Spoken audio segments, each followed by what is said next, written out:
Sir কি বলেন? Sir input sir input পরীক্ষা না দিলে কি অসুবিধা হয় স্যার? আচ্ছা, ওই বিষয়টা পরে কথা বলবো আমি। হ্যাঁ, আপনাদের সকলকে স্বাগত জানাচ্ছি আমাদের online honours coaching centre online ক্লাসে। তো আমরা আমাদের নতুন অধ্যায়ের কাজ শুরু করতে যাচ্ছি। আমরা ইতিমধ্যে জার্নাল এবং ইকুয়েশন শেষ করেছি। আমরা নতুন যে অধ্যায়ের কাজ শুরু করতে যাচ্ছি সে অধ্যায়ের নাম হচ্ছে মার্চেন্ডাইজ ইনভেন্টরি। Merchandise inventory. আপনারা স্ক্রিনে ইনভেন্টরি। দেখতে পাচ্ছেন মার্চেন্ডাইজ ইনভেন্টরি নামে একটা মোটামুটি চ্যাপ্টার সামনে চলে এসেছে। এই অধ্যায়টা কিন্তু খুবই গুরুত্বপূর্ণ। কেন গুরুত্বপূর্ণ? কারণ এই মার্চেন্ডাইজ ইনভেন্টরির যে থিমটা, এই থিমটা কিন্তু সব জায়গায় আছে। আমরা কিন্তু অলরেডি ইকুয়েশন অঙ্ক করে এসেছি, কিন্তু ইকুয়েশনের মধ্যেও মার্চেন্ডাইজের ইকুয়েশন আছে যেটা আমরা করি নাই। কেন করি নাই? তার মার্চেন্ডাইজের রুলস না জেনে মার্চেন্ডাইজের ইকুয়েশন করা যায় না। আবার আগামীতে অ্যাডজাস্টমেন্ট করব, ওয়ার্কশিট করব, সব জায়গায় কিন্তু এই মার্চেন্ডাইজ রুলসটা প্রয়োজন হবে। এই জন্য মার্চেন্ডাইজ ইনভেন্টরি অধ্যায়টা ভালো করে মোটামুটি আমাদের জানতে হবে। যাই হোক, আমরা আলোচনা শুরু করেছিলাম, আমরা আর একটু রিপিট করি আলোচনাটা। আমরা বলছিলাম যে মার্চেন্ডাইজ ইনভেন্টরি মানে হচ্ছে ব্যবসায়িক পণ্য বা মজুত পণ্য যেটা। এখন মজুত পণ্য কি? আমরা বলছিলাম যে আপনি যদি ব্যবসা করে আপনাকে প্রফিট অর্জন করতে হয়, পৃথিবীতে মুনাফা অর্জন করার দুটো পদ্ধতি আছে। একটা হচ্ছে কোনো কিছু বিক্রি করে হয় মুনাফা অর্জন করতে হবে, অথবা কোনো সেবা দিয়ে মুনাফা অর্জন করতে হবে। এই বিক্রি বা সেবা, এই দুটোর বাইরে মুনাফা অর্জন করার কি আর কোনো ওয়ে আছে, সময় আপু? না স্যার। আর কিন্তু কোনো ওয়ে নাই। হয় আপনাকে কোনো প্রোডাক্ট বিক্রি করতে হবে, আর না হয় কোনো সার্ভিস ইনশিওর করে আপনাকে সেবা দিয়ে আয় করতে হবে। তো আমাদের এই মার্চেন্টাইজ হচ্ছে বিক্রিধর্মী কাজ। এখানে সেবামূলক কোনো কাজের কোনো এখানে কোনো এন্ট্রি হবে না। শুধু সব বিক্রি নিয়ে কাজ করতে হবে আমাকে এখানে। অর্থাৎ পণ্য ক্রয়, পণ্য বিক্রয়, ক্রয় ফেরত, বিক্রয় ফেরত, ক্রয় পরিবহন, বিক্রয় পরিবহন, যেহেতু ক্রয় বিক্রয় হবে, টাকা প্রাপ্তি প্রদান, এই সমস্ত এন্ট্রি গুলো নিয়ে আমাকে এখানে জাবেদা মোটামুটি রেকর্ডিং করতে হয়। এখানে মূলত জাবেদা কাজ করতে হবে, আমাকে সব এন্ট্রি জাবেদা করতে হবে। এবার আসেন, এই মার্চেন্ডাইজ ইনভেন্টরি দুটো পদ্ধতিতে করতে হয়। অর্থাৎ যে জাবেদা রেকর্ড আমাকে করতে হবে, সেই জাবেদা দুই ভাবে করতে হবে। হয় করতে হবে পিরিয়ডিক সিস্টেমে, না হয় করতে হবে পারপেচুয়াল সিস্টেমে। এবার আমরা এই পিরিয়ডিক এবং পারপেচুয়াল এই ব্যাপারটা একটু আমরা বোঝার চেষ্টা করব। তাহলে আমরা বলছি কি মার্চেন্ট ইনভেন্টরি শুধুমাত্র কি করতে হয়? জাবেদা করতে হবে। এখানে আমরা জেনারেল জার্নাল করে এসেছি না অলরেডি? জেনারেল জার্নাল জি স্যার। এখানে কি করেছি আমরা? একটা কারবারে কতগুলো এন্ট্রি দেওয়া থাকলো, সেগুলো আমরা কি পরিণত করছি? জাবেদা পরিণত করছি নাকি? জি স্যার। এইখানেও মার্চেন্ডাইজ ইনভেন্টরি তো আমাদের একটা কারবারের অনেকগুলো লেনদেন দেওয়া থাকবে, সেগুলোকে জাবেদায় রেকর্ড করতে হবে। এখন এই জাবেদা করার পদ্ধতি কয়টা বলছি আমরা? দুটো। দুইটা। একটা হচ্ছে পিরিয়ডিক ইনভেন্টরি সিস্টেম, আর একটা হচ্ছে perpetual inventory system. System. Periodic, period, period মানে কি? পিরিয়ড মানে হচ্ছে সময়। পিরিয়ড মানে সময়। তার সময়। মানে যে পদ্ধতিতে একটা কারবার নির্দিষ্ট সময় পর পর তার পণ্য দ্রব্যের হিসাব করে, কত টাকা ক্রয় হলো, কত টাকা বিক্রয় হলো, কত টাকা মুনাফা অর্জন হলো, এই হিসাবটা একটা নির্দিষ্ট সময় পর পর করে। সেটা হতে পারে 3 মাস পর, হতে পারে 6 মাস পর, হতে পারে 1 বছর পর। তাহলে এই যে সময় আনতে যে হিসাবটা, সেটাকে বলা হয় পিরিয়ডিক ইনভেন্টরি সিস্টেম। আর যে পদ্ধতিতে পারপেচুয়াল মানে হচ্ছে অবিরত। পারপেচুয়াল মানে কি? অবিরত। অবিরত। অবিরত মানে কি? কন্টিনিউয়াসলি, যেটা চলমান, যেটা চলতেছে। তাহলে জি স্যার। পারপেচুয়াল হচ্ছে যে পদ্ধতিতে প্রতিনিয়ত হিসাব করা হয়। একটা কারবারে সকালে একবার হিসাব করা হচ্ছে, দুপুরে আবার হিসাব করা হচ্ছে, আবার বিকালে হিসাব করা হচ্ছে। এইভাবে প্রতিনিয়ত যে কারবারে হিসাব ব্যবস্থা করা হয়, সেটাকে বলা হয় পারপেচুয়াল ইনভেন্টরি সিস্টেম। তাহলে পিরিয়ডিক ইনভেন্টরিটা কি? নির্দিষ্ট সময় পর পর যে হিসাব পদ্ধতি, তাকে বলা হচ্ছে কি? Periodic inventory periodic system. আর যে সিস্টেম। হিসাব পদ্ধতি প্রতিনিয়ত হিসাব করা হয়, তাকে বলা হচ্ছে perpetual inventory system. Perpetual system. এখন প্রশ্ন হচ্ছে যে আমাদের এই ব্যবসায় জগতে এই সিস্টেম দুটো হলো কেন? ব্যবসায় জগতে আমাদের পণ্য ক্রয় বিক্রয়ের এই যে রেকর্ড, এই রেকর্ড পদ্ধতি দুটো হয়ে গেল কেন? কেন পারপেচুয়াল এবং পিরিয়ডিক আবিষ্কার হলো? এটা একটু আমাদের বোঝা দরকার। কারণ খালি মুখস্থ করলে তো হবে না। দেখেন, আমরা যদি জি একটু স্যার। ব্যবসার দিকে তাকাই, যে আমাদের কাজ হচ্ছে কি, সেলস নিয়ে কি সার্ভিস নিয়ে, বলেন তো? কি নিয়ে কাজ হচ্ছে? সেলস এবং সার্ভিস। না, জি স্যার। আমাদের এখানে সার্ভিস নিয়ে কোনো কাজ নাই। এখানে সব কাজ হচ্ছে সেলস নিয়ে। আমাদের মার্চেন্ডাইজ ইনভেন্টরি এই অধ্যায়টা হচ্ছে পণ্য ক্রয় বিক্রয় নিয়ে। এখানে সেবা নিয়ে কোনো কাজ নেই। সেবামূলক কোনো ইনটেমা সামনে আসবে না। হ্যাঁ। এখানে টোটাল কাজ হবে হ্যাঁ। পণ্য ক্রয় এবং বিক্রয় সংক্রান্ত। ক্লিয়ার? ওকে। এবার একটু আসেন, জি স্যার। আমরা যদি একটু আমাদের ব্যবসায় জগতের দিকে তাকাই, দেখব যত প্রোডাক্ট ব্যবসা হয় মূল্যের ভিত্তিতে এই সব প্রোডাক্টকে দুই ভাগে ভাগ করা যায়, মূল্যের ভিত্তিতে এবং চাহিদার ভিত্তিতে। কেমন সেটা? কিছু প্রোডাক্ট আছে যেগুলো চাহিদা তুলনামূলক অনেক বেশি, চাহিদা তুলনামূলক অনেক বেশি কিন্তু মূল্য বেশি। কম, কস্ট কম। আবার কিছু প্রোডাক্টের মূল্য অনেক বেশি কিন্তু চাহিদা তুলনামূলক কি, কম। কেমন সেটা? আচ্ছা আমরা যদি বলি গোল্ড বা ডায়মন্ড, এগুলোর মূল্য তুলনামূলক কি, বেশি স্যার। বেশি, চাহিদা? চাহিদা ওই আচ্ছা চাহিদা বলতে কি মোটামুটি। বুঝি, চাহিদা বলতে আমরা কি বুঝি? চাহিদা বলতে কি বুঝি, ওইটা আমার মা কিনতে হবে সেটা, নাকি ওই একটা প্রোডাক্ট কেনার ক্ষমতা থাকতে হবে, লাগবে স্যার। টাকা ব্যয় করার ক্ষমতা ইচ্ছা থাকতে থাকতে হবে হবে, ওইটা। এবং সে প্রোডাক্টটা পাওয়ার আকাঙ্ক্ষা থাকতে হবে। তিনটে জিনিস থাকতে হবে। আমার আমার একটা খুব বড়সড় একটা গাড়ি কেনার ইচ্ছা আছে কিন্তু টাকা নেই, এটা কি চাহিদা বলা যাবে? না স্যার। এই জন্য বলতেছি গোল্ড বা ডায়মন্ড এর দাম কিন্তু অনেক বেশি কিন্তু চাহিদা তুলনামূলক কম। কারণ এগুলো এই যে বর্তমানে স্বর্ণের ভরি 1 লাখ টাকার উপরে, কয়জনের কেনার সামর্থ্য আছে বলেন? তাহলে এই যে খুবই কম। দামি যে প্রোডাক্ট গুলো এগুলোর মূল্য বেশি কিন্তু চাহিদা কি, কম। চাহিদা কম। আবার এই যে ডাল চাল আলু তেল, নিত্য প্রয়োজনীয় জিনিস, এগুলোর দাম তুলনামূলক কি, দাম তুলনামূলক স্যার কম কিন্তু চাহিদা, বর্তমান বেশি স্যার। কিন্তু চাহিদাও চাহিদা বেশি স্যার। অনেক বেশি। তাহলে আমরা কি এই যে জি দেখতেছেন স্যার। দুই ধরনের প্রোডাক্ট, কিছু প্রোডাক্টের দাম কম চাহিদা বেশি, আবার কিছু প্রোডাক্টের দাম বেশি চাহিদা কি, কম। কম। আচ্ছা এবার আপনার আরেকটা প্রশ্ন করি, একজন মুদির দোকানদার কোন ধরনের প্রোডাক্ট নিয়ে ব্যবসা করে? নিত্য প্রয়োজনীয় জিনিস স্যার। এগুলোর দাম তুলনামূলক কি? কম স্যার। আমরা তুলনা করতেছি গোল্ডের সাথে মুদি দোকানের সাথে, কিন্তু বর্তমান বা কি কোন বর্তমানে তো জি আলু স্যার। কেজি 50 টাকা, আমি তা বলতেছি না। আমাদের তুলনা হচ্ছে গোল্ড এবং নিত্য প্রয়োজনীয় জিনিস। গোল্ডের সাথে।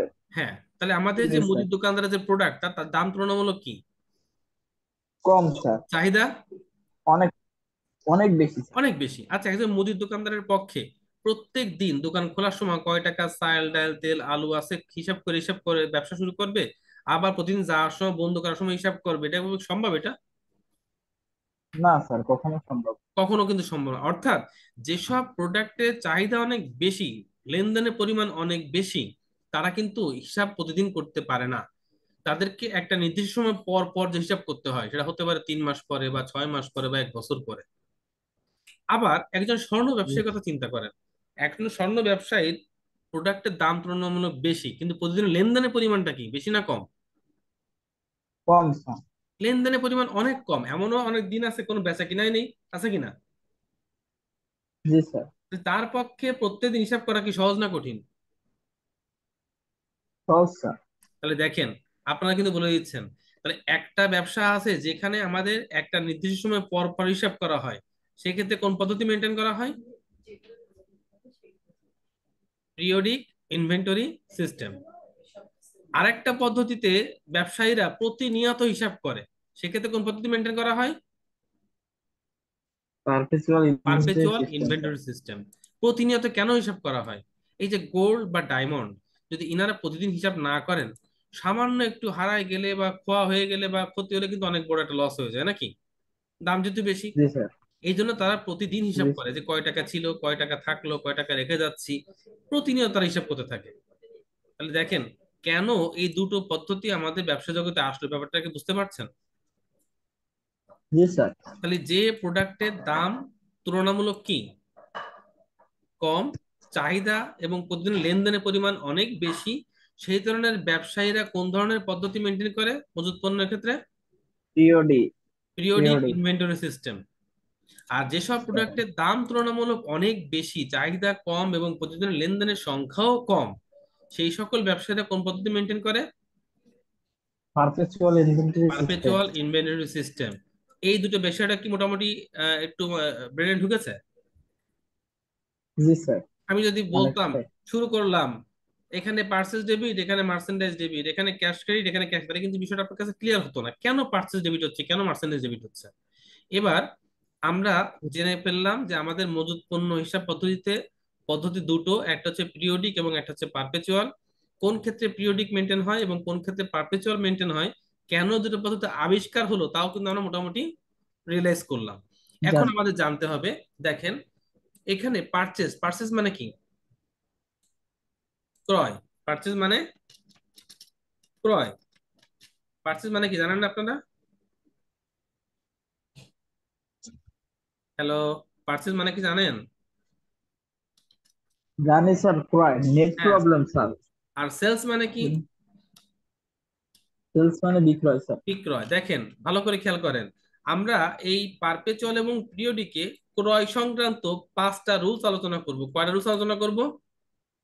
5টা রুল স্যার। 5টা রুলস, মাত্র 5টা নিয়ম আলোচনা করব। ঠিক একইভাবে বিক্রয় সংক্রান্ত 5টা রুলস আলোচনা করব। এই 10টা রুলস এর মধ্যে আমাদের অঙ্ক শেষ। তাহলে আমার 10টা রুলস বুঝতে কি একটু ভালো করে বোঝা হচ্ছে নাকি? কি মনে হয়? জি স্যার। তাহলে জি আমরা একটু স্যার। শুরু করছি। দেখেন আমাদের সামনে, আমি আগেও বলেছি, মার্চেন্ডাইজ ইনভেন্টরির অঙ্কটা কেমন, আপনাদের একটু অঙ্কটা চেহারা একটু দেখায় নিয়ে আসি, তাহলে বুঝতে সুবিধা হবে। দেখেন আমাদের এই অধ্যায়ের অঙ্কগুলো কিন্তু এরকম।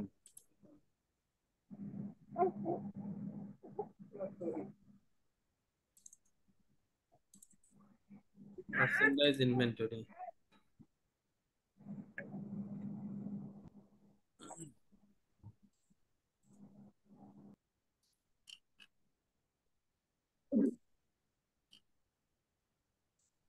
আমরা এই পিডিএফ শিটটা আপনাদের দিয়ে দেবো। এই দেখেন, এই হচ্ছে অঙ্ক। এই একটা অঙ্ক 2 নাম্বার, কতগুলো জাবেদার এন্ট্রি দেওয়া আছে, এগুলোকে জাবেদা করতে হবে। এই যে 3 নাম্বার, সব এন্ট্রি, পারচেস সেলস সব এন্ট্রি জাবেদা করতে হবে। এই সব দেখেন, কোন অঙ্ক করতে হবে, কোন মেথড বলা আছে এখানে দেখেন তো, কি মেথড বলা আছে? এটাই যে আন্ডার দাম স্যার, জুম পারপেচুয়াল করুন। Inventory system. আবার এটা কি পারপেচুয়াল ইনভেন্টরি আবার এটা কি সিস্টেম বলা স্যার। আছে? আন্টার পিরিয়ডিক পিরিয়ডিক। ইনভেন্টরি দেখেন সিস্টেম। সব অঙ্ক হয় আপনাকে করতে হবে পারপেচুয়ালে, নাই করতে হবে পিরিয়ডিকে। প্রত্যেকটা অঙ্ক, এই দেখেন এই অঙ্কটা দুটোই বলছে, পিরিয়ডিক করতে বলছে, পারপেচুয়ালে করতে বলছে। আবার পরেরটা দেখেন, জি স্যার। Periodic system. তার মানে এই মার্চেন্ডাইজের অঙ্কই দুটো সিস্টেমে চলবে, পিরিয়ডিক এবং কি পারপেচুয়াল। পারছে। কথা কি বোঝাতে পারছি? তাহলে আমরা ক্রয় ওকে সংক্রান্ত, স্যার। ক্রয় সংক্রান্ত কয়টা রুলস আলোচনা করব? 5টা। 5টা রুল স্যার। এবার আর একটু ভালো করে সবাই একটু বোঝার চেষ্টা করেন কি বলছি। দেখেন প্রথমেই আমাদের সামনে যে এন্ট্রি আসতে পারে, যে ক্রয় সংক্রান্ত, purchase in cash or on account, অর্থাৎ নগদে ক্রয়ও আসতে পারে, আবার কি বাকিতে ক্রয়ও আসতে পারে। ব্যাংকের মাধ্যমে অন অ্যাকাউন্ট মানে কি? আসতে পারে। অন অ্যাকাউন্ট মানে ধারে বা বাকিতে বাকিতে। স্যার, দেখেন বাকিতে স্যার। লক্ষ্য করেন, বাকিতে। যখন আমাদের সামনে ক্রয়ের জাবেদা আসবে, ভালো করে খেয়াল করেন, ক্রয়ের জাবেদা আসলে পিরিয়ডিক সিস্টেমে আমরা কাকে ডেবিট করব দেখেন তো, কাকে ডেবিট করব? পারছে। পারচেস কে। আর যদি নগদে ক্রয় করি, আমাদের তো ক্যাশ ক্রয় চলে যাবে, তাহলে ক্যাশ কি? নগদ ক্রয় করলে ক্যাশ ক্রেডিট, ধারে ক্রয় করলে অ্যাকাউন্টস পেয়াবল ক্রেডিট, এটা আমরা জানি। এটা কিন্তু জেনারেল জার্নাল। স্যার। এই জি পিরিয়ডিক স্যার। সিস্টেমকে বলা হয় অনেকটা জেনারেল জার্নাল। জেনারেল জার্নালের যে রুলস, পিরিয়ডিকে ঠিক একই রুলস, কিন্তু পারপেচুয়ালে কিছু ভিন্নতা আছে। পারপেচুয়ালে কিছু ভিন্নতা আছে। তাহলে লক্ষ্য ভিন্নতা করেন, আছে। যখন আমার সামনে ক্রয়ের জাবেদা আসবে, তাহলে আমরা কাকে ডেবিট করব পিরিয়ডিকে? Purchase debit. ক্রয়কে ডিবিট করবো স্যার। ইংরেজিতে বলি আচ্ছা, purchase debit. Purchase debit sir. নগদে ক্রয় জি হলে স্যার। ক্যাশ ক্রেডিট, ধারে ক্রয় হলে credit. Accounts payable credit. Accounts payable এটা তো আমরা সবাই জানি নাকি? ক্রেডিট। এটা কি আমরা সবাই জানি? জি স্যার। আচ্ছা, রেডমি নামে যিনি আছেন নাম বলবেন জানি প্লিজ? স্যার। রেডমি নামে যিনি আছেন, সুমাইয়া আপু, এই জাবেদা তো আমরা জানি তাই তো? এবার আসেন, যদি পারপেচুয়ালে করি, যদি আমাদের এই পার্সেজের জাবেদাটা আসে, এবং সেক্ষেত্রে পারপেচুয়ালে জাবেদা কি হচ্ছে দেখেন তো, পারপেচুয়ালে কাকে ডেবিট করছি? পারপেচুয়ালে ডেবিট করতেছি কাকে দেখেন বলেন? Merchandise inventory. Merchandise inventory. আবার ইনভেন্টরি নগদ হইলে ক্যাশ ক্রেডিট, ধারে হইলে কে ক্রেডিট হচ্ছে? Accounts payable credit. তাহলে অ্যাকাউন্টস পরিবর্তনটা পেবল। কি? দেখেন এখানেও নগদ হইলে ক্যাশ ক্রেডিট, ধারে হইলে অ্যাকাউন্টস পেয়েবল ক্রেডিট। পারপেচুয়ালেও নগদ হলে ক্যাশ ক্রেডিট, ধারে হলে অ্যাকাউন্টস পেবল ক্রেডিট। পার্থক্য হচ্ছে ডেবিট অংশে। ক্রয়ের ক্ষেত্রে পিরিয়ডিকে ডেবিট করছি কাকে? পারচেস কে। পারচেজরে ডেবিট করতেছি কাকে? মার্চেন্ডাইজ ইনভেন্টরিকে। এই পার্থক্যটা কেন? এই পার্থক্যটা কেন? পার্থক্যটার ব্যাখ্যা দিচ্ছি, ভালো করে খেয়াল করেন। আমরা বলেছিলাম পিরিয়ডিক সিস্টেমে কোন ধরনের প্রোডাক্টের ব্যবসা হয়? যেগুলো কম দামি, তাই না? এবং জি যেগুলো স্যার। প্রতিদিন অনেক জি বেচা স্যার। কেনা হয়। একজন মুদির দোকানদার বড় বাজার থেকে যদি এক বস্তা আলু কিনে এনে ব্যবসা শুরু করে, সে কি ওটাকে সম্পদ দেখাবে নাকি ক্রয় হিসাবে রেকর্ড করে বিক্রি শুরু করে দেবে বলেন তো? পুরা হিসাবে স্যার। এই জন্য দেখেন পিরিয়ডিকে ক্রয়কে ক্রয় নামে দেখানো হয়, অর্থাৎ খরচ নামে দেখানো হয়। কিন্তু একজন স্বর্ণ ব্যবসায়ী যখন বিদেশ থেকে বড় স্বর্ণের চালান এনে ব্যবসা করবে, ওই স্বর্ণের চালানের দামটা অনেক বেশি হবে না কম হবে? অনেক বেশি হবে স্যার। এবং সেই স্বর্ণটা সে কি এক দুদিনে বিক্রি করবে নাকি এক দুই বছর ধরে বিক্রি করবে? 1-2 বছর ধরে স্যার। তাহলে এখন যদি সে কারবারের প্রথম দিনই এত বড় 10 লাখ টাকার একটা ইনভেস্ট খরচকে যদি খরচ দেখায় দেয়, তাহলে ওই খরচ থেকে প্রফিট করতে কিন্তু তার এক দুই বছর লেগে যাবে। এই জন্য এইখানে কি করা হয়, ওই ক্রয়টাকে ক্রয় এখানে কি দিয়ে করা হয় ওই সম্পদ হিসেবে ডেবিট করা হয়। কি হিসেবে ডেবিট করা হয়? সম্পদ হিসাবে। সম্পদ। কারণ ওই সম্পদ পরবর্তীতে বিক্রি করে করে আয় করতে হবে। যে পার্থক্যটা দেখেন, পিরিয়ডিকে পারচেসকে পারচেস নামে ডেবিট করতেছি, কিন্তু পারপেচুয়ালে পারচেসকে সম্পদ নামে ডেবিট করছি। কারণ ওই একটাই কিন্তু, এখানে টাকার পরিমাণ সাধারণত কম থাকে, এখানে টাকার পরিমাণ সাধারণত কি থাকে? বেশি থাকে। কম থাকে। তাহলে ক্রয় জাবেদা পার্থক্যটা কি বোঝা গেল? যদি আমার সামনে ক্রয় আসে, জি স্যার। ক্রয় আসলে আমরা পিরিয়ডিক কাকে ডেবিট করব? Perfect sir. আর পারপেচুয়ালে কাকে ডেবিট করব? মার্চেন্ডাইজ ইনভেন্টরিকে। নগদ হইলে ক্যাশ ক্রেডিট, ধারে হইলে পেয়াবল ক্রেডিট। দেখেন তো এই জাবেদাটা কি বোঝা যাচ্ছে? কোনো সমস্যা আছে প্লিজ? জাবেদাটা ক্লিয়ার? না বুঝলে প্রশ্ন করতে হবে, আমি আবার আলোচনা করব। আমরা যদি আমাদের সামনে ক্রয়ের জাবেদা আসে, বাকিতে হোক আর নগদ হোক, পিরিয়ডিকে কি জাবেদা, পারপেচুয়ালি কি জাবেদা, আমরা কি পারবো? জি স্যার পারবো। ওকে, এবার নাম্বার 2 দেখেন, যদি পার্সেস রিটার্ন হয়, ক্রয় থাকলে ক্রয় ফেরত থাকতে পারে, পারে কিনা? জি স্যার। যদি ক্রয় ফেরত হয়, সে ক্রয় ফেরত ধারেও হতে পারে, আবার কিসে হতে পারে? নগদে হতে পারে। নগদও হতে পারে। এবার আমরা জানি ক্রয়ের যে জাবেদা হয়, ক্রয় ফেরতে ঠিক তার উল্টো জাবেদা হয় নাকি? জি তাহলে স্যার। দেখেন এখানে আপনি ক্রয় জাবেদায় পারচেস করছিলেন ডেবিট, তাহলে ক্রয় ফেরতে কে ক্রেডিট হবে? Purchase perfect return return credit. Return credit. যদি নগদে হয় তাহলে ক্যাশ ডেবিট, বাকিতে হইলে কে debit? Accounts accounts payment debit. ঠিক পারপেচুয়ালও তাই। এখানে জি স্যার। মার্চেন্ডাইজ ডেবিট করছিলাম, তাহলে এখানে ক্রেডিট হবে কে? মার্চেন্ডাইজ। পার্সেন্টেজ কারণ লিমিটেড। ক্রয়ের কারণে সম্পত্তি জি বৃদ্ধি স্যার। পেয়েছিল, ফেরতের কারণে যদি ফেরত দিতে, সম্পত্তি কি হ্রাস পাবে না কমে কমে যাবে না? এই জি জন্য স্যার। Merchandise credit. কমে নগদ যাবে। হলে নগদ ফেরত পাবো, নগদ ডেবিট। আর যদি পাওনাদার হয়, পাওনাদার কমে যাবে, পাওনাদার ডেবিট। ক্রয় ফেরত যাবে, তা কি বুঝতে কোনো প্রবলেম আছে প্লিজ দেখেন তো? না স্যার, বুঝতে প্রবলেম। তাহলে ক্রয় গেল, ক্রয় ফেরত। আমরা বলেছি ক্রয় সংক্রান্ত কয়টা রুলস আলোচনা করব? 5টা। 5টা রুল স্যার। এই 5টা রুলস এর বাইরে ক্রয়ের কোনো এন্ট্রি কিন্তু নাই। সব এন্ট্রি 5টার মধ্যে পেয়ে যাবেন আপনি। তাহলে একটু ভালো করে বুঝে নিলে অঙ্ক করার সময় দেখবেন কোনো সমস্যা নাই। এবার আসেন ফ্রেইটিং। ফ্রেইটিং মানে হচ্ছে ক্রয় পরিবহন। এই ফ্রেইটিং আর একটা নাম আছে, সেটা হচ্ছে ট্রান্সপোর্টেশন ইন। ট্রান্সপোর্টেশন ইন, ঠিক আছে? তিন। জি sir. Transportation in. Freight in এবং ট্রান্সপোর্টেশন ইন একই, মানে ক্রয় পরিবহন। ক্রয় পরিবহন তো বোঝেন, একটা পণ্য আমরা ক্রয় করেছি, জি স্যার। ক্রয় করে সেই ক্রয় স্থল থেকে আমাদের গোডাউন বা আমাদের কারবার পর্যন্ত আনতে যে পরিবহন ব্যয়টা আমাদের করতে হয়, সেটাকে বলে ক্রয় পরিবহন। আচ্ছা, এই ক্রয় পরিবহনটা পরিবহন। কি আমাদের আয় নাকি ব্যয়? ওটা স্যার ব্যয় স্যার। অবশ্যই একটা ব্যয়, কারণ খরচ আমাদের একটা স্যার। পরিবহন ভাড়া দেওয়া লাগতেছে। তাহলে আমরা তো জি জানি স্যার। পিরিয়ডিক মানে জেনারেল জি জার্নাল। স্যার। পিরিয়ডিক মানে কি? General journal. General journey. পারপেচুয়ালে কিছু ভিন্নতা আছে। তাহলে আমাদের যদি ব্যয়, ব্যয়ের নাম কি? ফ্রেইটিন। তাহলে ব্যয় ডেবিট, তাহলে ফ্রেইটিন ডেবিট, ক্রেডিট। অর্থাৎ ক্রয় পরিবহন ডেবিট আর নগদ ক্রেডিট। আর পরিবহন সাধারণত ধারে ক্রেডিট। হয় না, এগুলো নগদেই হয়। ঠিক আছে? জি। এবার জি একটা স্যার। পার্থক্য লক্ষ্য করেন। আপনি পিরিয়ডিকে ক্রয় পরিবহনকে কি নামে ডেবিট করলেন?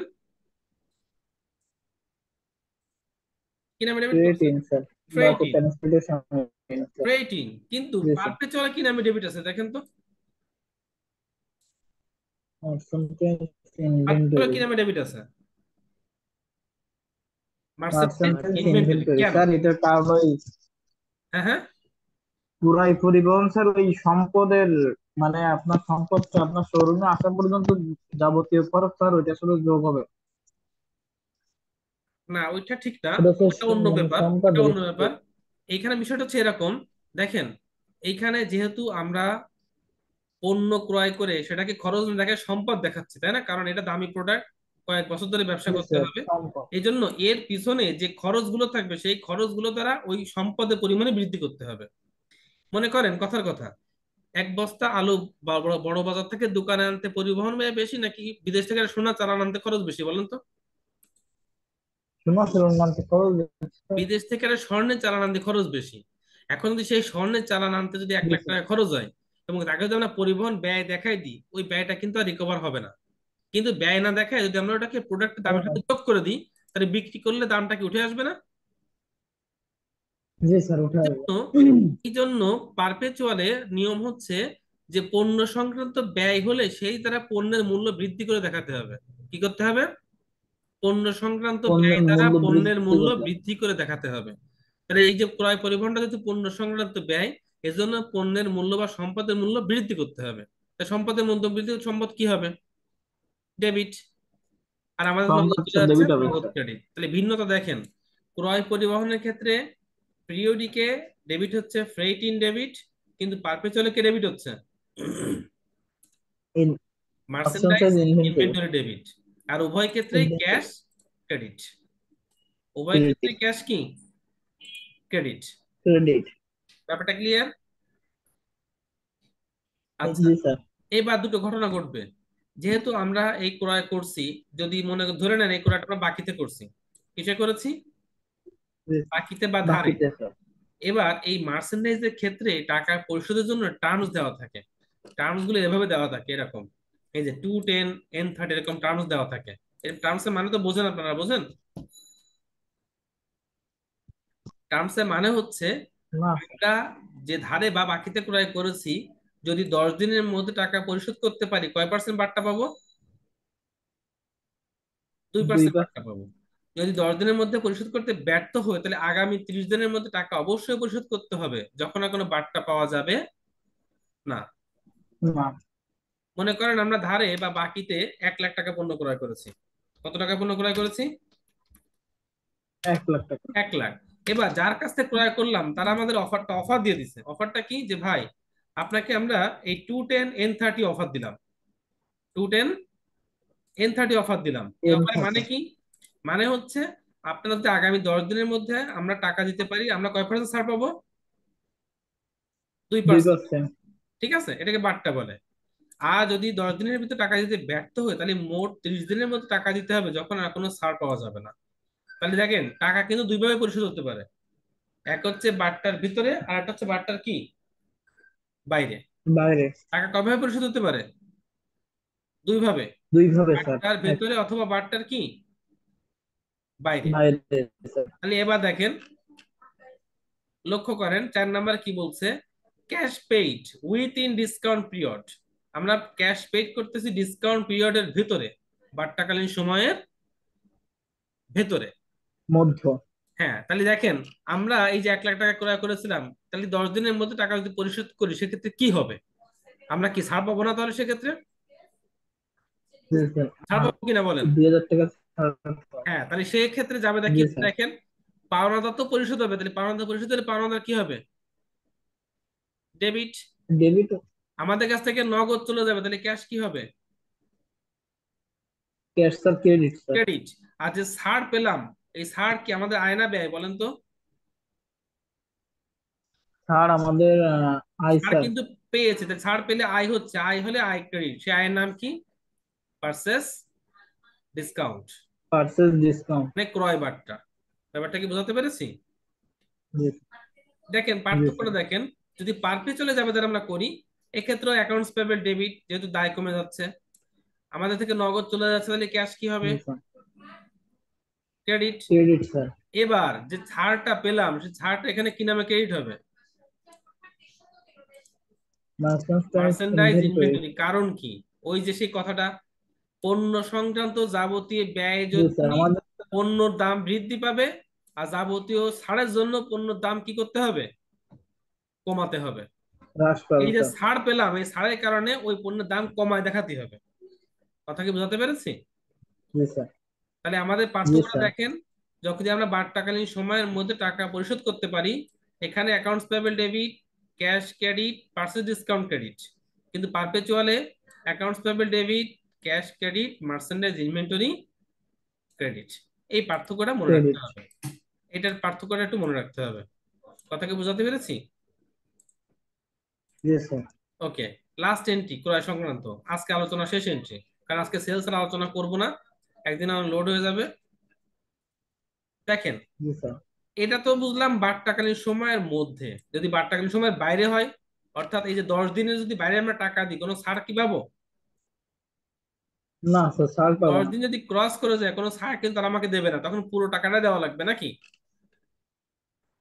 তাহলে জি তখন স্যার। আমাদের কি হবে? 1 মাসের মধ্যে। অ্যাকাউন্টস পেয়েবল ডেবিট আর ক্যাশ ক্রেডিট, কারণ কোনো ক্রেডিট। ছাড় নেই, পুরো টাকাটা দেওয়া লাগবে। অ্যাকাউন্টস পেয়েবল ডেবিট আর ক্যাশ ক্রেডিট, কোনো ছাড় নেই, পুরো টাকাটাই পরিশোধ করতে হবে। এই হচ্ছে মোটামুটি আমাদের পারপেচুয়াল। স্যার এই অর্ডার, হ্যাঁ বলেন। পিডিএফ ফাইলটা স্যার একটু শেয়ার করুন। অবশ্যই দেবো। এখন আমরা কিন্তু শুধুমাত্র সে ক্রয় সংক্রান্ত রুলস গুলো আলোচনা করলাম। আপনারা এটা স্ক্রিনশট দেবেন, আমি স্ক্রিনশট দিয়ে গ্রুপে দিয়ে দেবো। বাসায় এই 5টা রুলস ভালো করে দেখবেন। কেন দেখবেন? কারণ আগামী ক্লাসে বিক্রয় সংক্রান্ত এই যে 5টা রুলস আলোচনা করে আমরা অঙ্ক করা শুরু করবো কিন্তু। আর আপনাদের কিন্তু ইন কোর্সে মার্চেন্ট চ্যাপ্টারটা কিন্তু অবশ্যই থাকবে। কথা কি বোঝাতে পেরেছি? স্যার ইনকোর্স পরীক্ষা না দিলে কোনো অসুবিধা হবে স্যার? অবশ্যই দেবেন, ইন কোর্সে 20 মার্ক দেবেন না কেন? না দিলে তো পরে 20 মার্ক নিয়ে ঝামেলা করবে। স্যার, তা আমি তো কিছুই পড়িনি। আমি সমস্যা কি নেই, দেবে। করে? কবে থেকে পরীক্ষা? এ ভাই কবে থেকে? ইমরান ভাই, পরীক্ষা কবে থেকে? এ ভাই বলো তো। আচ্ছা, যাও, ওটা আমি শুনবো, শুনে আপনাদের সিলেবাস দেখবো, দেখে আমি হেল্প করার চেষ্টা করবো, ঠিক আছে? ওকে। জি স্যার। তা ঠিক আছে, সময় আপু ওকে আছেন স্যার। লাইনে? সময় আপু না, আপু নাই। নাই, যে হায়াত আছে। রাহাত ভাই আছে। তো ঠিক আছে, তাহলে আপনি ও, স্ক্রিনশটটা আমি গ্রুপে দিয়ে দিচ্ছি, এটা ভালো করে 5টা রুলস দেখেন। ওকে, সামনে বৃহস্পতিবার বাকি 5টা দেখে আমরা ওকে। আলোচনা শুরু করবো, অঙ্ক শুরু করবো, ঠিক আছে ভাই? জি স্যার। ওকে, থ্যাংক ইউ, আসসালামু আলাইকুম।